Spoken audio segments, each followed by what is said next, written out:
மத்தேயு நற்செய்தி அதிகாரம் 18 இறைவார்த்தை 2.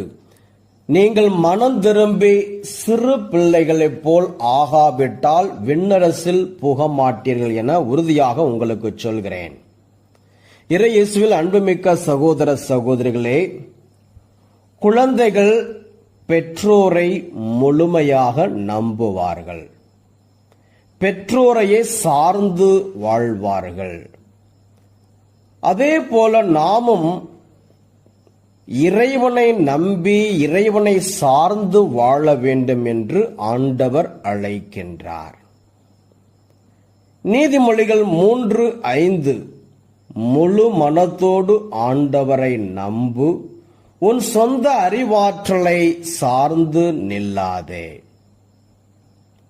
எரேமியா 17:7 ஆண்டவரில் நம்பிக்கை வைப்போர் பேறு பெற்றோர், ஆண்டவரே அவர்களது நம்பிக்கை. ஆக எல்லா நேரங்களிலும் இறைவனை நாம் நம்ப வேண்டும், சார்ந்து வாழ வேண்டும். திருப்பாடல்கள் 42:1-2 வசனங்கள். கலைமான் நீரோடைகளுக்காக ஏங்கி தவிப்பது போல் கடவுளே, என் நெஞ்சம் உமக்காக ஏங்கி தவிக்கிறது. என் நெஞ்சம் கடவுள் மீது, உயிருள்ள இறைவன் மீது தாகம் கொண்டுள்ளது. ஆக அந்த அளவுக்கு நாம் இறைவனை சார்ந்து இறைவனை பற்றி கொண்டு வாழ வேண்டும். மார்க்கு 11:24 இயேசு சொல்லுகிறார், நீங்கள் இறைவனிடம் வேண்டும் போது எவற்றையெல்லாம் கேட்பீர்களோ அவற்றை பெற்று விட்டீர்கள் என நம்புங்கள், நீங்கள் கேட்டபடியே நடக்கும். இயேசு கிறிஸ்துவும் எப்பொழுதும் தந்தையை சார்ந்து வாழ்ந்தார்.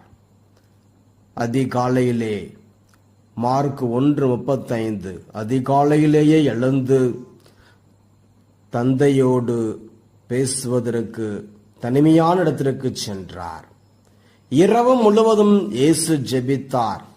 சாயந்தர நேரத்தில் ஜெபித்தார். அதிகாலையில் இருந்து ஜெபித்தார். எப்பொழுதும் தந்தையை சார்ந்து வாழ்ந்தார். நாமும் இந்த பூமியில இருக்கின்றோம். இந்த பூமியில இருந்தாலும், உலகம் மனிதர்கள் மத்தியில் இருந்தாலும் இறைவனை சார்ந்து வாழ வேண்டும். அதுதான் சிறு பிள்ளைகள் என்பதற்கு அடையாளம்.